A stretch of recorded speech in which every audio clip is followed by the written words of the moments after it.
And the stream to YouTube is up. Cool. There we go. Nope, that's not right. Let's see.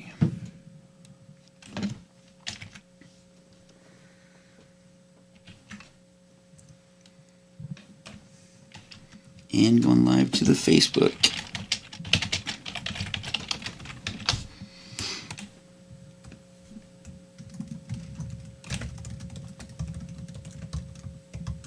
Okay. And Facebook is going live. All right.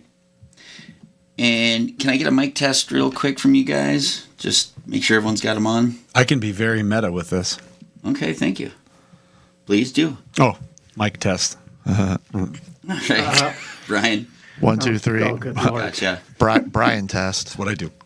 Good test. Okay, and then let's see. Allison. Allison. Yep. Testing. I'm Oh, you just got my searching name for right. My mic. I'm just searching for my mic. Yes, Rachel. Thank you. Aw. All right, here we go. And starting the commercial. Support for Wrong About Everything comes from Minnesota's credit unions. Credit unions are locally based, member-owned financial cooperatives that return earnings to members through higher savings rates, lower loan rates, and reduced fees. Visit mncun.org for more information.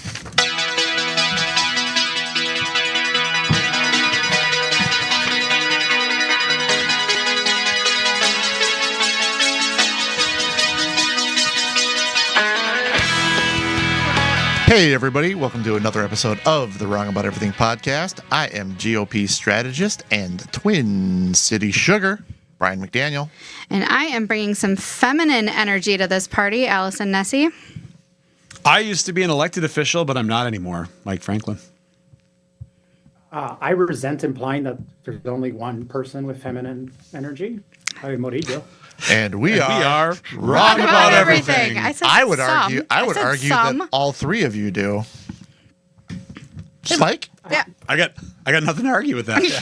No, that's good. true. That's Yeah. Mike was our originally funny Republican. Yes, he woman, was. so- Yes, he was. So, everybody, we are on a tight timeline a little bit this week because the legislative session, which was supposed to end at midnight, Because on somebody Monday- has to be. Yeah, somebody has to be. But because the legislative session was supposed to end at midnight on Monday, it has not.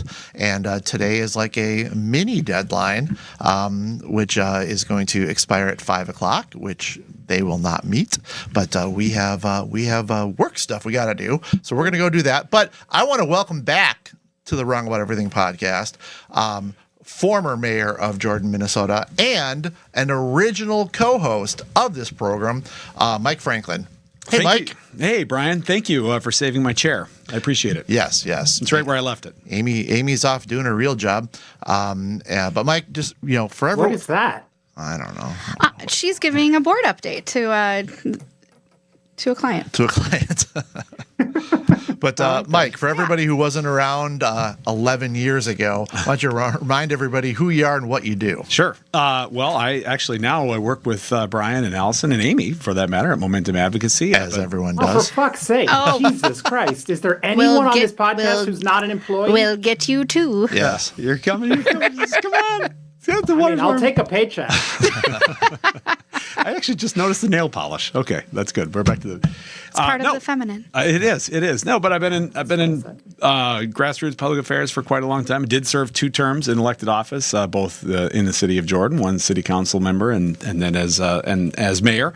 But now I'm free. I'm free to voice my own opinions, and so these opinions are not paid for by anybody, as far as you know, Except by me. except for by Brian. Yes. Well, You Mike, are my supervisor. Mike, I want to welcome you to the Minnesota Credit Union Network studios, deep within the recesses of MBC Studios in Northeast Minneapolis. We got our very capable and handsome producer, Gabe Noah, in the other room. And we hope that you are watching us on YouTube. We're really trying to get our likes and subscribes up on that. Please do that. We have a podcast, but I'm probably just going to stop telling you to go there. And You mean a website? a website. No, come to the podcast. Yeah, the podcast is we're currently on it. Yeah, we are currently on it. And if you heard me say that, thank you. So find us on YouTube, and we would appreciate you liking and subscribing and sending it to your friends. Some friends of ours, of course, is Mike Bryant, who just had a birthday. So happy birthday, Mike Bryant. From Bradshaw and Bryant, their entire team of attorneys and staff is dedicated to providing the legal advice you need, combined with the service and personal attention you deserve. If you have questions about how they can assist you with a personal injury, wrongful death, or criminal defense matter, do not hesitate to contact them. Consultations are free. Please contact them at 800-770-7008 or at minnesotapersonalinjury.com. So, guys, as I said at the top of the show, Minnesota legislative session setting the 2-year biennial budget for the state of Minnesota was supposed to be done. Guess what? Not even really that close.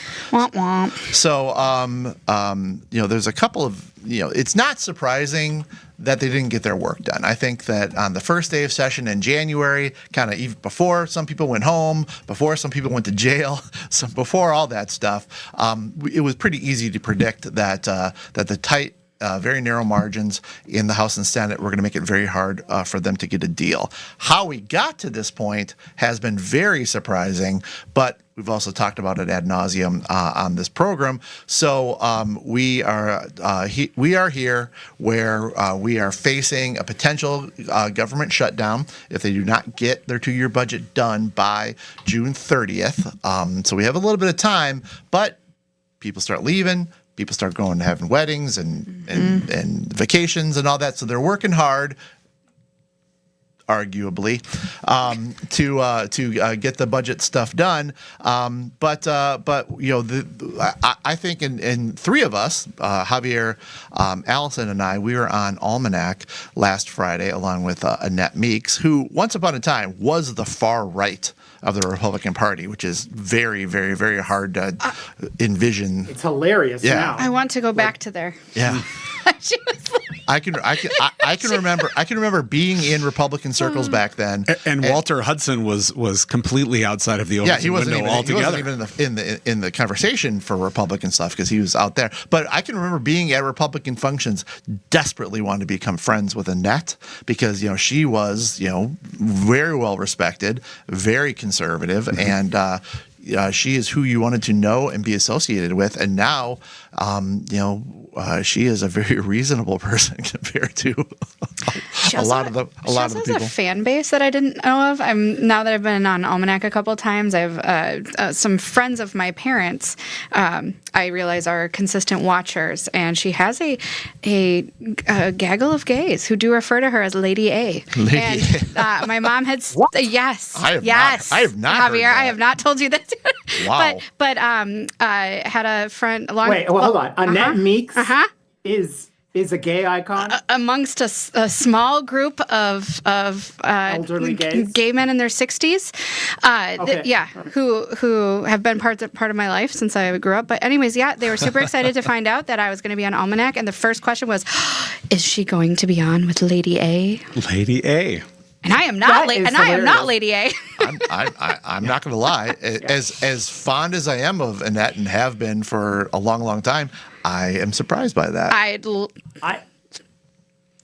am. Is it the brooches? It must be the brooches. I think they're it's the good. They're brooches, the good. blazers, the hair, the delivery. She does put dress it all together. smartly, that's for sure. Yeah.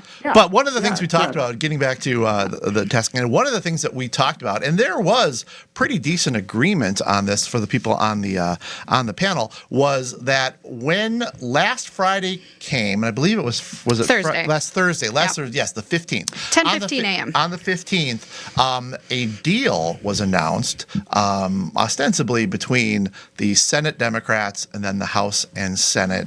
The House Republicans and Democrats that they had reached global targets. And for those that don't do this, what global targets are just an agreement between the House, the Senate, and the governor that these are the dollar amounts that they're dealing with. And there's this percentage of it that's going to healthcare, this percentage to education, this percentage to commerce and public safety and higher ed and all that stuff. So before you can really go into conference committees and hammer out agreements on dollar amounts and policy, you have to know what piece of the pie do you have. So that was agreed upon, which was necessary. So it wasn't. It was surprising that it was so late, but not surprising that they reached that agreement. However, some of the things in the agreement were very surprising, and this is going to be Javier's time to shine here in a moment. But one of the things that surprised all of us was that there was an agreement to roll back access to Minnesota Care for undocumented adults. There was an agreement to keep it for children, but this was something that I think was very surprising to the progressive wing of the party, and very surprising to the actual senators and representatives in the DFL who were not properly prepared for this. And it unleashed a shitstorm, which led to different groups within the sub-caucuses having press conferences, including the Posse Caucus, which is the People of Color Indigenous Caucus, saying that they are so mortified by that, they will not be supporting that deal.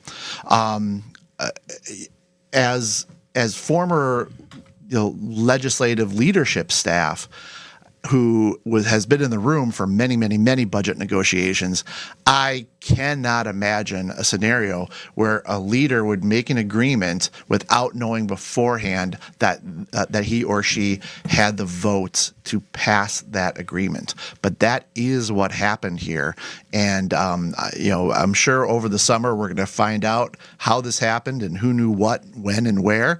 But I'm flabbergasted by the process failure. And Javier, I'll kick it over to you, because I'm sure that you and the people that you travel with were extremely upset that they would make this deal when they did.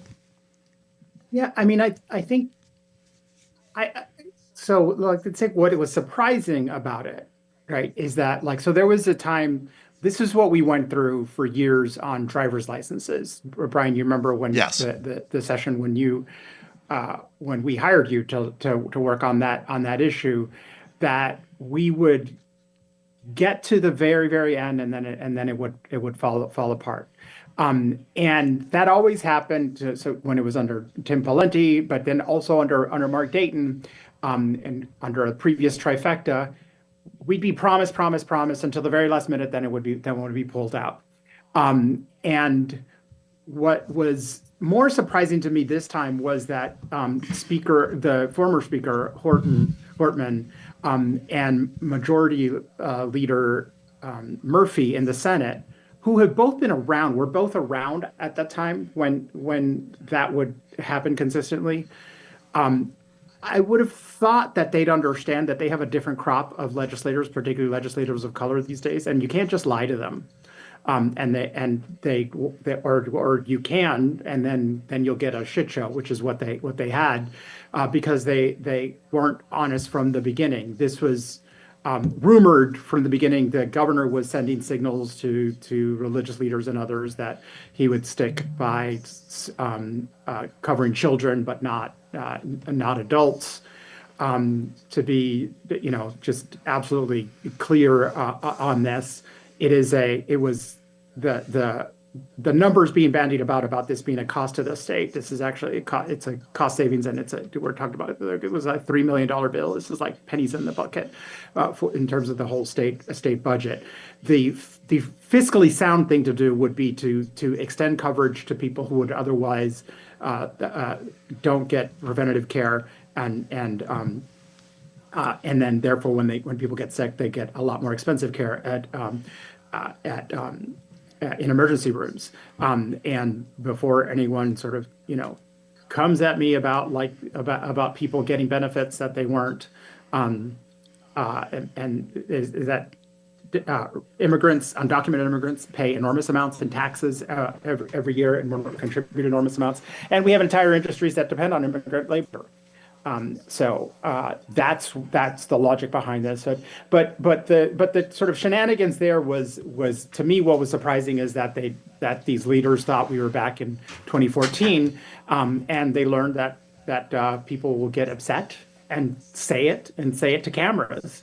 And I think that's why Majority Leader Murphy on Almanac was like, this was the most difficult session I've ever done. And you were remarking like that was like, I think I remember you saying, Brian, before we went on the air in Almanac, like there have been much more difficult sessions before. But I think what was hard was the amount of blowback that she was getting from especially senators and legislators of color in her caucus. Allison? Yeah. I mean, there's pretty. Each caucus has very strong factions within it, and the strength has grown over time. I do. It is really annoying to me that they continually, when either GOP leadership talks about this or others, just referring to taxpayers, like undocumented Minnesotans aren't taxpayers. And I also think, it was kind of the biggest red meat issue for the House GOP. I mean, they started holding press conferences on the first week of session, or the first week that they were there, about undocumented Minnesotans having access to buy into Minnesota Care and pay premiums and get coverage. But so I think when it came down to the trading that DFL leadership had to do, like, they got a lot for giving this up because it was such a red meat issue. But it's also, frankly, really a big important thing too for Democrats. So I think there are members of the progressive side of both caucuses who would have been maybe okay with giving more up to retain this. Well, and Mike, I'll let you interject, but this also, right or wrong, this was what the Republicans wanted. This was like their marquee get, and this does, there's politics and policy, and there are real people involved here. But just looking at the politics a little bit, this is a really good political issue for the Republicans, and they're very happy they got it. The hallmark of a good deal is when everyone feels a little upset walking away from the table. Well, the Senate Republicans and the House Republicans feel pretty good about this deal. And for the Democrats to not fight to the bitter end to save this, which would have been June 30th, to agree to it on May 15th, is what was inexplicable to me, because if Donald Trump was the king of Minnesota, this is the first thing that he would do. And Democrat leadership agreeing to it. Democrats haven't fully agreed to it yet. Well, Democrat leadership, yes. Mike. Well, an important point. That's actually where I wanted to circle back to, not necessarily that applied to this specifically, but that the fact that Republicans got an even better deal than they agreed to, because not only did they get potentially the number one thing they probably wanted out of this session, but also now they're seeing a complete Democratic meltdown to boot, because this is basically the entire food fight since last Thursday has basically been among Democrats and not necessarily between Democrats and Republicans, which sort of is as it should be, in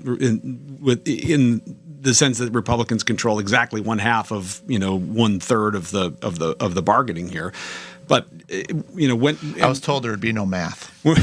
That's Steiner math. When we finish this, though, I mean, there's so much different between, to Javier's point, 2014 to 2025. I mean, there's just and that's relevant to me too. This is the first session that I've spent considerable time at the Capitol, really since 2014. I've kind of been out doing different things since then, and I've been back up, and it is a completely different place. I mean, it's a completely different building. It functions on a completely different set of political through lines. I mean, this is this concept of really looking over your primary shoulder versus your general election shoulder is just so pronounced now, where back in 2014 and before, I mean, there was at least, you talk about having big swing elections, you could move 20 to 30 seats in your direction one way or the other, and we've seen both of those elections. I mean, if you had an overwhelmingly one-sided election next year, what are we going to move? 3-4 seats? I mean, 5, in just a complete tide shifting type of an election. I mean, it's just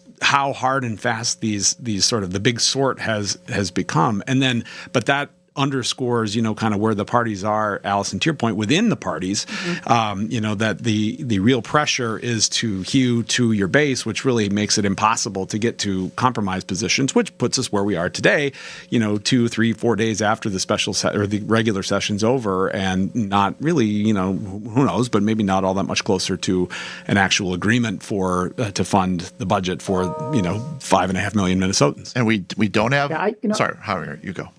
I was going to say, I've said my entire career in Minnesota politics that Democrats, like, I don't, as someone who negotiated for a living, I cannot understand how bad legislative Democrats are at negotiations. Like, they're just like, when you start out by saying that you will accept the biggest thing that your opponents want, if that's where you start, you're going to lose. Like, you start high. I mean, it's just such a freaking simple concept. You start high and get low.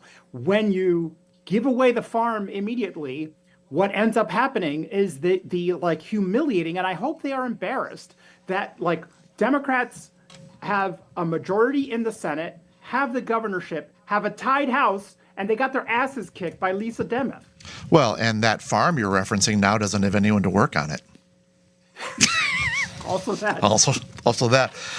Some things that were so most of the big ticket items money wise are yet to be determined. We don't have a K-12 bill yet. We don't have a health bill. We don't have a human services bill. We're still waiting on those things. We don't have a tax bill. We don't have a bonding bill. One of the other kind of surprising things, in fact, Javier found out about this in real time on Almanac, is that they're closing Stillwater Prison, or at least they have the agreement to do that. Is that still on the? I think that might have happened because they did pass the judiciary bill. Correct? And they spoke about it on the floor a lot, and the Senate Judiciary Chair really made it clear that was an administrative decision, that was an a agency Governor Walz decision. thing. So, like, that was a Governor Walz thing. Yeah. Oh, yeah. So we did. I mean, Senator Latz, Chair Latz, Sure, it was Governor Walz. It was a Walz decision. It was a Walz. There was a Walz. It was a Walz decision. We're not sure which one. Might have been might have been Gus. I don't know. He was at prom. Maybe. Yeah. Let's go down. Yeah. But to close a prison without a single hearing and without a heads up to AFSCME, who represents the guards there, what is? There seems to be What is happening? There's communication errors and judgment errors because as someone who was in the negotiating room, I worked for Speaker Steve Swigum, and then I worked for Governor Tim Pawlenty. There are times where you have to bring bad news back to your caucus because you're over a barrel, the politics aren't yours, or whatever it might be. But you have to, and I said this on Almanac, you have to allow the caucus to go through the stages of grief and eventually get to acceptance that this is the reasons we had to do that. However, that did not happen, which means that a lot of Democrats right now are stuck in anger, probably rightfully so, and now we're just going into bargaining, which no one's going to like. And presumably some public process. That would be nice too. Like a hearing with some testimony, and that is another shocking part. And I know that this is not the fault of this particular legislature in this session. This has been happening over time. This is not the first time that we might potentially see an end of session where we resolve everything in a big, beautiful bill. But we've sort of aggregated this negotiating away from the bodies and to the corners in a way that is just remarkable to see. If you stepped away from it for a few years and came back, it's amazing how much it's changed from what it was. When you were legislative director, I mean, there were many more people involved in much more process than there is today, and it was healthier to build consensus towards big ideas that require compromise because there were so many more co-authors, literal and figurative, towards an eventual result. And you would have Democrats that would cross the aisle. You would have Republicans that would cross the aisle on certain issues. And now you don't have that. You have to find a way to get all the Democrats to vote one way and all the Republicans to vote one way. And that's just not how you get, politics is compromise. We don't have to like it, but that's what it is. You trade A to get B because you value B more. But now if people can't get A without they want A without giving anything up, and that's just not how you get good policy, and that's why we're in the pickle we're in right now. Allie. I've heard a lot of people harken back to 2019 when they came up with this global budget deal. We had like 72 hours left, but I do want to point out, and it's been interesting because there's a lot of younger lobbyists and policy folks at the Capitol who have maybe started lobbying during COVID, which actually I think was kind of the downfall. A lot of things that didn't have to happen Another great publicly. point. It was like almost like a switch. But in 2019, you had Senate GOP majority, House DFL majority. It took them a while to get to a global agreement, but the point that is missing is there had at least been a couple conference committees had been meeting for weeks. Yeah.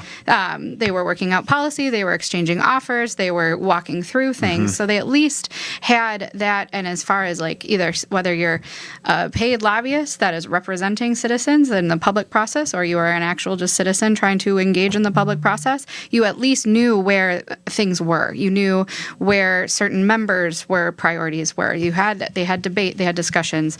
And so I do feel like post-COVID legislating has gotten a lot more insular, and I don't like it. Conference committee now is just a spot where the two sides come in, exchange offers, and then retire back to discuss those offers. It used to be where you had the debate. You had people that would come and testify. You educated yourself on issues that you didn't. Maybe the House didn't have a hearing, but the Senate did. You'd bring people in. That's what would happen, and that's not what happens at all. In fact, the only in public conference committee or working group that's going on right now is the tax bill, and it is so much fun. It's spicy. Spent a little there bit all day. It was great, but it's so nice. Like as far as someone who represents a bunch of coalitions and organizations, and I know where the positions are. I know where advocates can spend their time in the next 24 hours to make their case. It also just creates. I mean, even in the beginning of session, if you know at the end of the day, those that are making the decisions are just going to be two chairs and leadership, it really is like, yeah, well, we can meet with committee members, we can meet with your representatives, but at the end of the day, they're not going to have much influence, so we should just really spend our entire session talking and thinking about chairs. And it's gotten so top heavy. Yeah. Can we back up a minute and have you all, because you're all who are veterans of the legislature, explain a little, like for listeners who don't understand, like, because I thought that at midnight on Monday they all disappeared into dust. Like, how are they still Pumpkins? It's like Back to the Future. Yeah. What is going on? So what Javier's referencing is that at midnight on Monday, every bill that had been introduced, whether it was in a conference committee or not, essentially is dormant until next February. So in order to discuss any of these things, they need to reintroduce all of those bills. So the tax bill that is being publicly discussed, kudos to chairs Davids, Gomez, and Rest for doing it in the public where we can actually see it. But what they're doing is they're discussing not the old bill, not the bill that had been alive just a few days ago, but special session bill number 1, because they are going to reintroduce. It's not even really that. That's just what it will be. So they're actually discussing, a bill that is not real. That is not. But are we in special session right now? No, we're not. Oh, no. Because only the governor. So that's what I mean. Explain only that. the governor can call a special session. But when the governor calls a special session, he cannot end it. Only the legislature can. So Tim Pawlenty learned the hard way that you don't call a special session unless you have an ironclad deal. So Governor Walz is not going to call a special session until there is an agreement that can be passed through the House and the Senate. So we're going to talk about stuff for days and days and days, weeks and weeks and weeks, possibly, without actually being in legislative session. And to your question, Javier, like what they're doing right now is they called informal working groups. So they're essentially the conference committees. Sometimes not even with conferees, just the chairs are in a working group to put together, debate, negotiate a bill. And only one of those working groups is holding public meetings as of yet. So the tax committee is like literally holding conference committees. They posted it online. They're putting documents online. But there are several other bills that are being negotiated not publicly. And I mean, you have a few journalists that have been on Twitter today who have tried to, one got kicked out of a room, I saw. And and tensions are rising because people are uncomfortable with that too. And I am sympathetic to needing to have private discussions and get stuff done. But like, you got to have an initial public one too. Like, it's a lot of these conference committees didn't even meet once, and then they go into a private working group. We were told that the Commerce Bill is done, and then they won't show it to us. It's done, but they won't show it to us. Mike. I was just going to say, this is the legislative equivalent of when Hulk Hogan got banned from the WWE, but then Mr. America showed up under a mask who sounded suspiciously like Hulk Hogan, but was not, in fact, Hulk Hogan. Same thing. Listeners understand. Blue Blazer. Owen Hart. Owen Hart. Yep. R.I.P. Dusty Rhodes, Midnight Rider. Yep. Same thing. You know, Alan. Chad Gable, El Grande Americano. Yeah. Words. Yep. Those are. But usually, analogies help one understand. It did help by comparing. one understand. Yeah. Help one. It probably one listener. You. One. There's some. But maybe two. There are some angry loner and unemployed members of our listening public who probably found that to be very entertaining and relevant to their experience. So we're happy we can bring them into the fold. So we're here for those listener. And we will call them Mark. We will call them Mark, not your dad. Okay. Anyway, we need to. We're going to be talking about this because they're not going to get done. So we're going to be talking about this next week. See what I did? At least. But also, we just want to mention that former state senator and minority leader, Melissa Lopez Franzen had entered the U.S. Senate race for Tina Smith's soon-to-be vacant spot. She has stepped back from that, essentially leaving Lieutenant Governor Peggy Flanagan and Congresswoman Angie Craig as the two clear front runners here. But I doubt that this is the last time we're going to see Melissa Franzen running for something. And depending on what the governor does, he's got a big fundraiser tonight, which will tell you that maybe he's running. But if he doesn't, I wouldn't be surprised if Melissa Franzen's name came up as a DFL candidate for Gov. Any insight there, Javier? I know you guys are close. I've heard rumors, not even rumors, people speculating that maybe she'd be his lieutenant governor running mate. But I doubt that myself. I've heard people encouraging her to run for CD2. Where she does not live. You don't have to.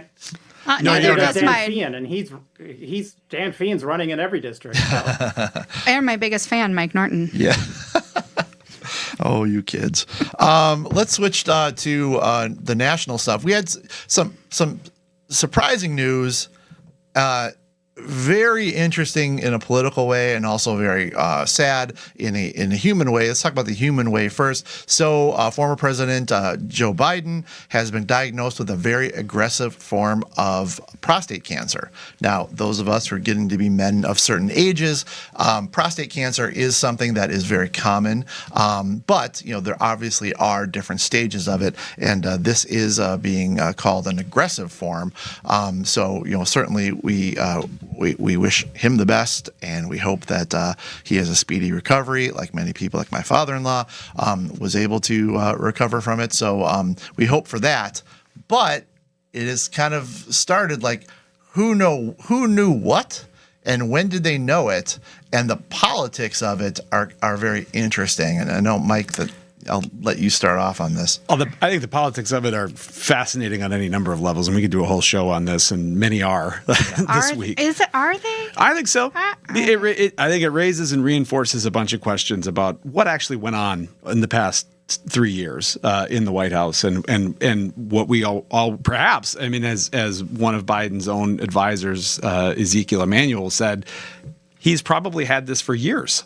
Perhaps even since or predating the beginning of his presidency, which they now are saying that it might be because he hasn't had the relevant test, which is something that many men do not take that test after age 70, because it kind of doesn't matter if you catch it at a certain time, because usually prostate cancer is a slowly progressing case, and if you are diagnosed with prostate cancer at age 75, the odds are, even if you don't treat it, something else will kill you before the prostate cancer does, is the best I've heard. But also it's sort of the latest in the line of what we were all watching before our eyes, and then of course in the fact that this news came out this week in light of the Jake Tapper and what was the other guy's name? Derek Thompson? No, he's the other guy.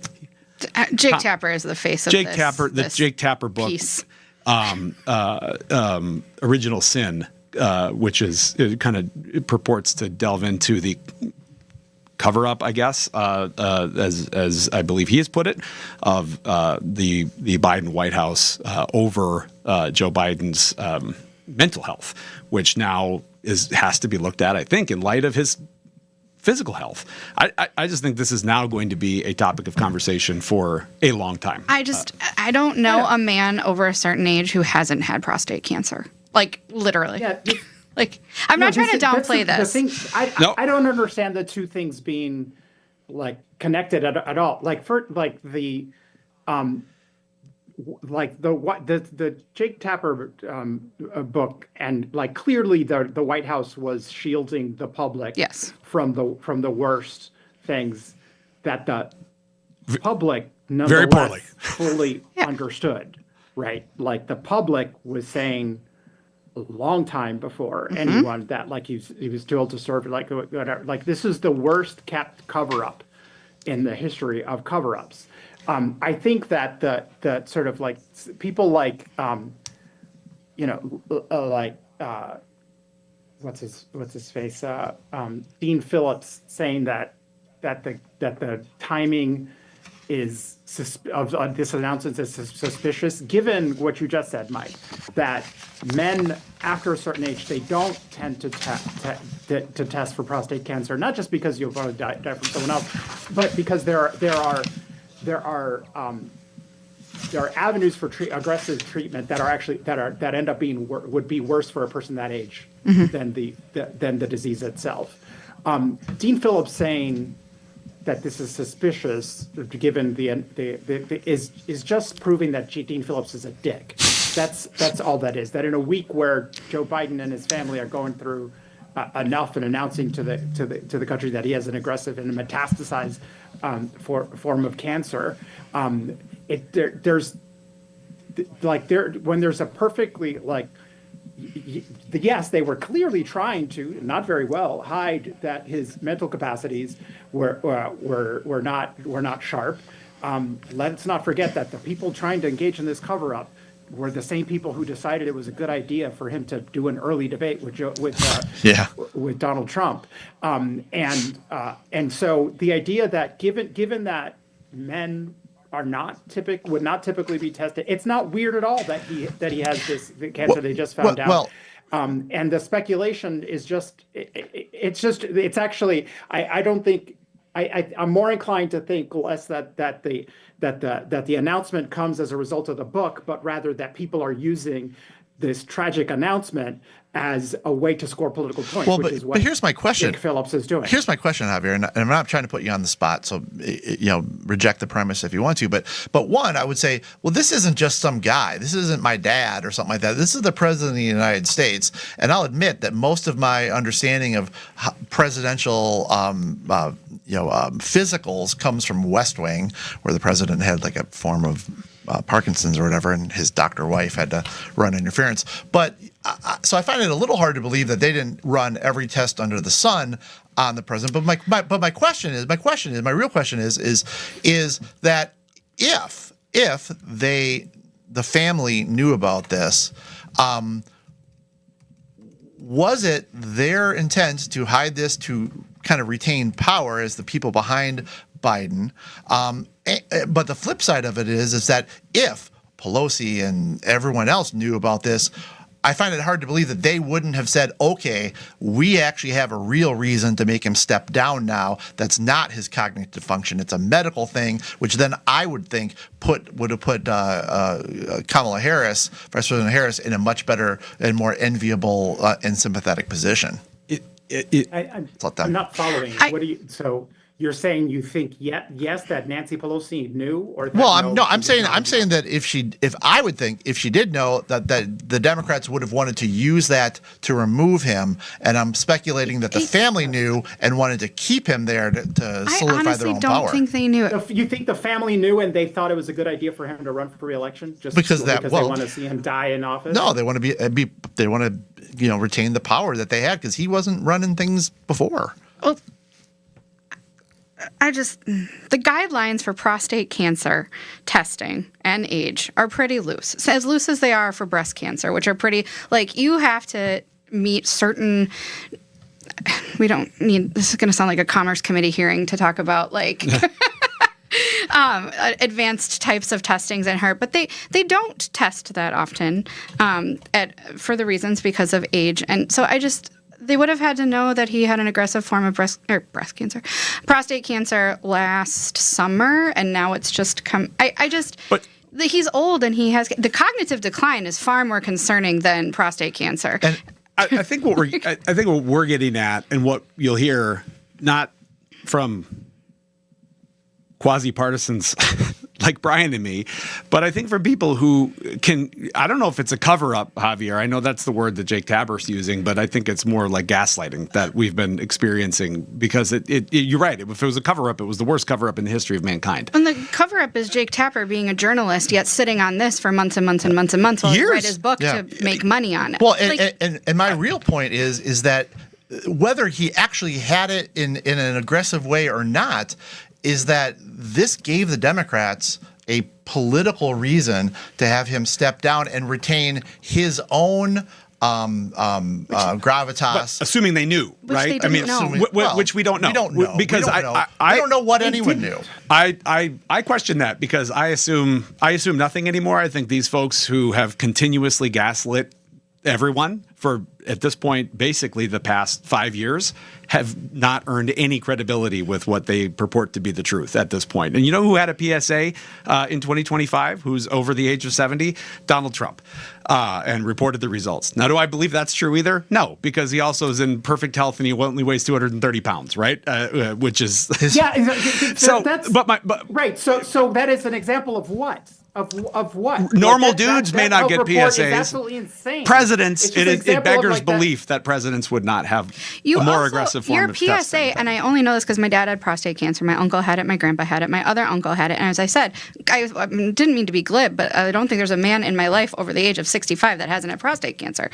But my dad, his PSAs shot up within 3 months. He was fine, and then he went back because he's works in the medical field, and he felt that he needed to, and so, but. We're a bunch of non-doctors talking about things we don't know and making conclusions. And fair point. Mike and I are kind of doctors, just not that kind of doctors.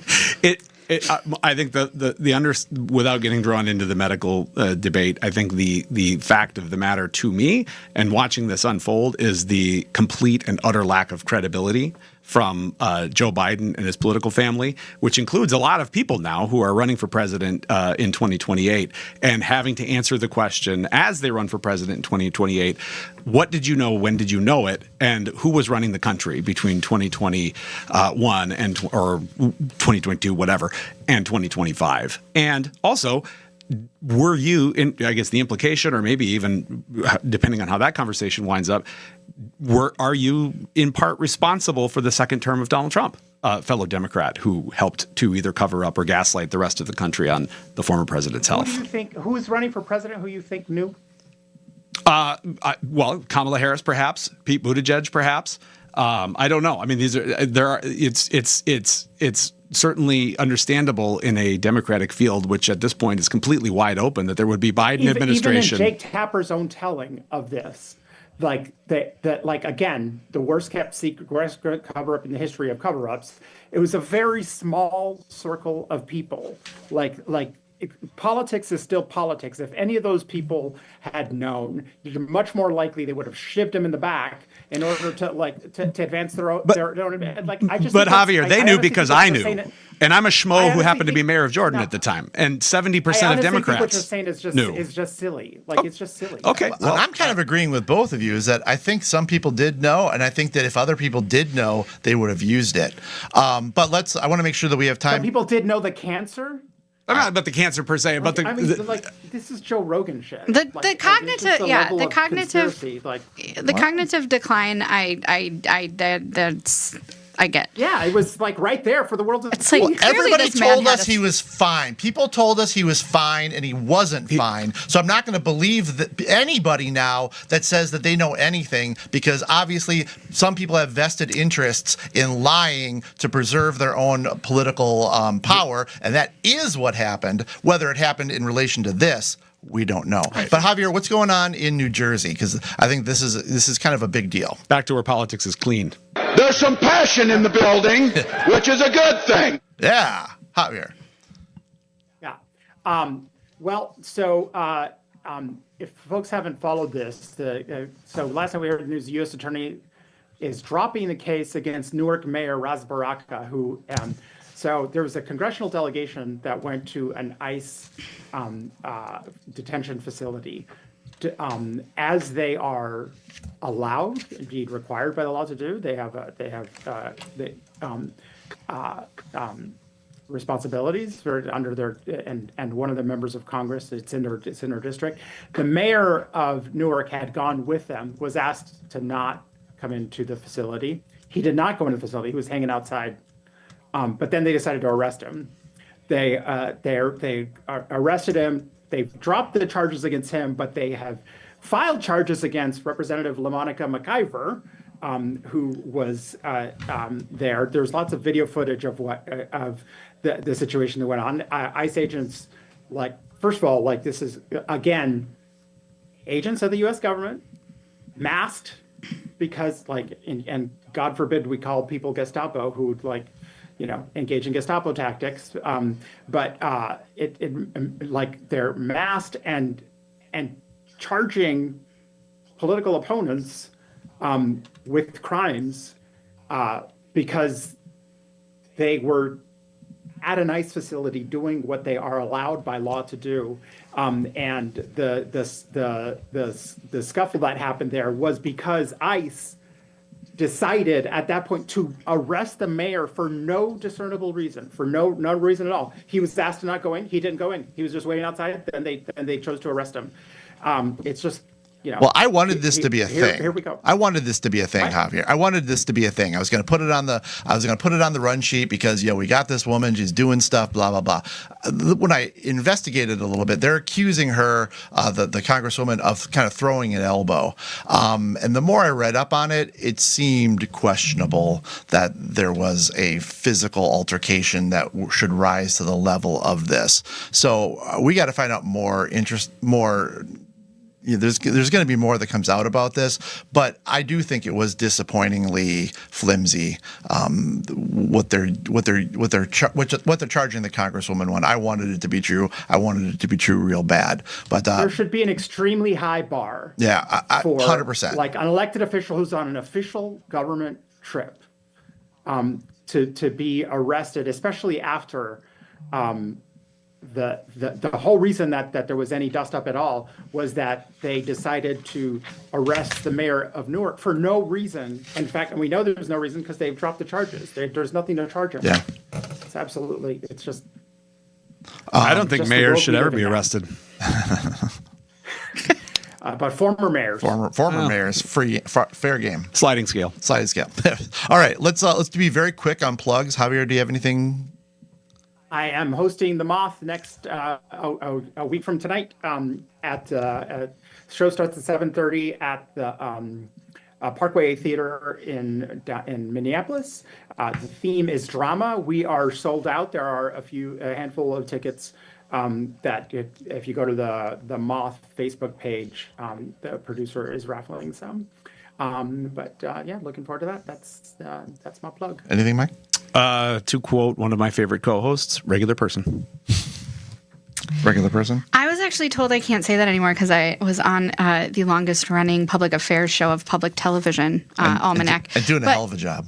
No, I have nothing coming up. I still claim regular person status. All right. Well, Amy and I are on the BS show with Bob Sansevier every Tuesday. Amy is on the Al Travis show every Friday, and I actually got the sub for her last week. And then I will be on At Issue with Tom Hauser this Sunday at 10 a.m. on KSTP. So let's go. Wait, Sorry. I do have a plug. Okay. And as men of a certain age, I hope you all get your PSA levels checked. I will be happy to broadcast my results. Great. And I'll broadcast my test. Thank you. I actually have this year gone in and had not that exact test, but I've had other things. Fabulous. God bless Flomax. Anyway, let's go to Spanks and Things. Allie, you can go first. Okay, I just have my think is both sucking up but also honest, is to the staff of the legislature and particularly the folks that clean the state capitol and office buildings, because we are not supposed to be there right now. Yeah. Whether we are nonpartisan staff or caucus staff or nonpartisan, partisan, the administrative staff that keep that building running and looking stunning.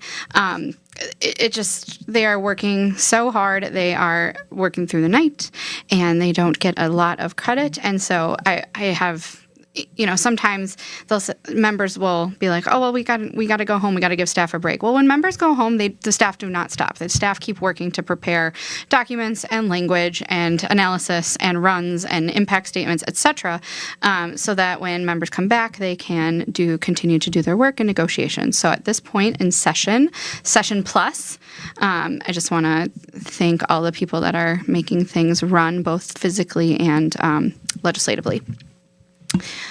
My spank is quite obvious to the big, beautiful bill. The Congressional Budget Office today came out with an analysis that the measure tilts towards upper income taxpayers and harms middle to low income taxpayers. So this bill does everything that as Democrats, we talk about giving tax breaks, tax incentives, tax benefits to our wealthiest, and then taking away from mostly the middle class, but also low-income Americans too. And Donald Trump constantly talks about that the things that he is doing will actually that no one will lose their health and no one will lose Medicaid, no one will lose their health insurance, what they're doing around prescription drug pricing, which is admirable, but probably not legal at this point.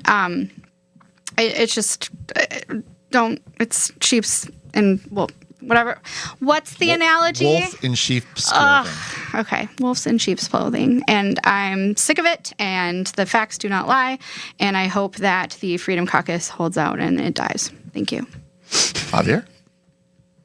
Well, today we got word that the U.S. has formally accepted the luxury jet from the Kingdom of Qatar. That was a gift to President Trump. The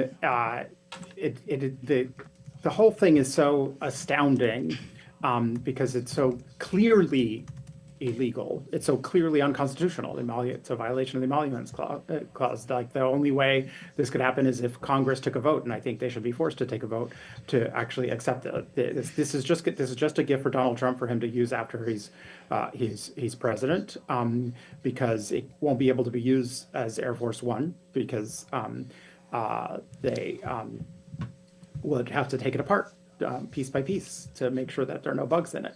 An interesting tidbit I heard about that this week. You know how we know that's what will happen? Because apparently, the U.S. gave a gift some years ago to China of an airplane, and they took it apart, and there were we had put a million. Of course we did. Everybody would. Because duh. Wait, Yeah. Javier, is this a spank or a thank? Yeah. I don't think that was clear, and I can see it going either way. Good question. I get, what does it matter anymore? Does it matter?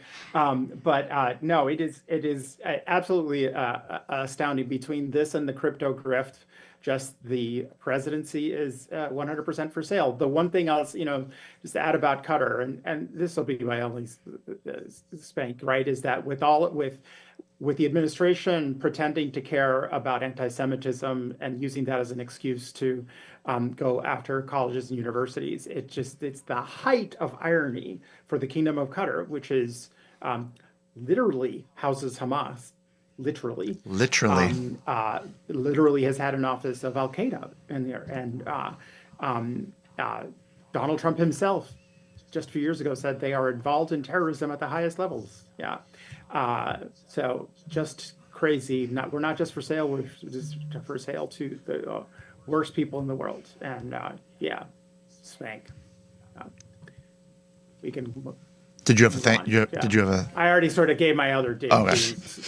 My Dean spank All right. for being a dick, but I'll just say that again. He was a dick. He's a dick. Bonus thank, and actually the graphic was up there. I actually had contemplated a related spank or thank, and I'll refer listeners to the Free Press for a 38-page article entitled "How Qatar Bought America," and it's far, far, far beyond a plane. Oh yeah, no, it's way worse. Yeah, it's not yes. cool. We talked about it It's last week. This isn't cool. very bad. Yeah, this isn't cool. It's shocking. So read up. Maybe you guys can talk about it next week. But for my actual spank, I will exercise my burgeoning multipartisanship, and I will spank Homeland Security Director Kristi Noem. This was a subject of, was it last week's show or 2 shows ago? I can't recall, but the subject of habeas corpus came up, which of course is a bedrock constitutional principle where you are required to be confronted with the nature of your crime in a reasonable period after your arrest. According to Secretary Noem, she believes that habeas corpus is a constitutional right that the president has to be able to remove people from the country, which is not what that means. And this was under questioning on Capitol Hill this week. And so the crack team of my intern AI and I did a little digging, and we were, because I can't believe that a Senate confirmed cabinet official would come to this conclusion. We believe, and I'm breaking this news here, that Secretary Noem believes that the phrase was habeas canis, bring forth the dog. So that was. It was Turns out Gestapo Barbie doesn't know It was things. way funnier in my head. Sorry, Cricket, for your loss. You should just say gazpacho. We know what you'll mean, and then we don't have to argue about it. Cold soup. Cold soup. For my thank, this will be a broader thank. This week we lost George Wendt, who was the star of Cheers, which is we've exchanged texts this week about what just a magnificent show that was. And Norm was one of 3 cast members that apparently appeared on every single episode. The other 2 being Rhea Perlman and Ted Danson. Norm, of course, or George. Look at that. George Wendt played Norm, the lovable barfly. Every time he walked in, everybody yelled his name, including in one memorable episode that I saw today, or a clip, the baby, Frederick. And there's just so many good lines that came from it, including the one that you said first, Brian, that I always remember. What are you up to, Mr. Peterson? My ideal weight, if I were 11 feet tall. Yeah, that's my favorite one. It just he was 76, which is too young to pass away. He was obviously well known for this position, or for this role. He was obviously played a role on Saturday Night Live. The Bears. The Bears. He was the Bears guy. So, and what I didn't know until actually it was a couple of years ago that Jason Sudeikis was on, I believe, Conan's podcast, and Jason Sudeikis was his nephew. And so, thank you to Damn Nepo babies. George Wendt for the many years of cheers and laughter, and rest in peace. Yeah, it was great. Did he always? He only had 1 beer, 2 beers was his max or something. That is not my understanding. Like as he was sitting there. But that was not real beer. Yeah. That was not real beer. No. Yeah, that was. No, I know, but did the character get sloshed every time? I thought he was just like, what? No. No, I mean that was that. I mean he wasn't like the drunk, but he was just Right, there no, he all was the just time. there. He That was was just the ongoing- always a barfly. Yeah. But Yeah. Yeah. No, that was a great show. It holds up and was pretty awesome. Okay, I will try to go quick. Both of my spank and my thank are actually both women's basketball related because I love women's basketball. And You love white women's basketball. I love white women's basketball. I love all women's basketball. I do. And but no, yes, Javier, I am one of those Caitlin Clark people. Jason I know. Sudeikis. But that is not my. I'm just guessing who your thinker is going to be. Well, my first one has got nothing to do with it. It has something to do with a completely different white basketball player. And my spank is going to be actually to a friend of the program, Jason DeRusha from WCCO, who when he found out that Paige Beckers, who is from Hopkins, Minnesota, she was coming back to play the Lynx, and Hopkins was going to rename itself for a day Paige Beckers, Minnesota. And he didn't like that. He didn't think that the number one pick, somebody that the state of Minnesota and certainly the city of Hopkins is very proud of, deserved that honor because she does not play for the Minnesota Lynx. She grew up a Lynx fan, and she had no control over where she got drafted. But he said, if Hopkins is going to rename itself for Paige Beckers, is anyone going to stand up for Nafisha Collier? We're happy for Paige, but come on now. Team Lynx. And later on, he says he only likes people that play for his team. Now, Collier is amazing basketball player, and the Lynx are a good basketball team and quite possibly going to win the championship, and we'll all be very proud of that. But Paige Beckers is somebody to be proud of, and Hopkins certainly is allowed that, and it doesn't have to be that every single person in women's basketball has to be pit against somebody else. So, if Ms. Collier, who's from Jefferson City, Missouri, wants to have Jefferson City, Missouri named after her for a day, that's awesome. And Jason DeRusha from Des Plaines, Illinois, maybe you should just stick to the rooting for the Chicago Sky because he only should like people from the place he's from. So, Jason DeRusha, you are spanked. And now, the one that Javier correctly predicted is I'm going to spank Angel Reese from the Chicago Sky. Angel Reese, who what did I tell you guys? Well, but we have seen for now one season, and now we've started another one that Caitlin Clark is going to be physically assaulted on the court, and that is not debatable, not even debatable. But she fouled Angel Reese, who's the most jealous person on the planet of how popular Caitlin Clark is. She fouled her. We use these terms in a men's sport. Men don't act like this. Jealous, popular. Yeah, oh my God. Someone didn't watch the Timberwolves Oklahoma City game last night. No, I only watch women's basketball. But Angel Reese got fouled, then tried to beat up Caitlin Clark. Undeniable, and then took to Twitter calling Caitlin Clark a scared white girl because she wouldn't fight her on the court.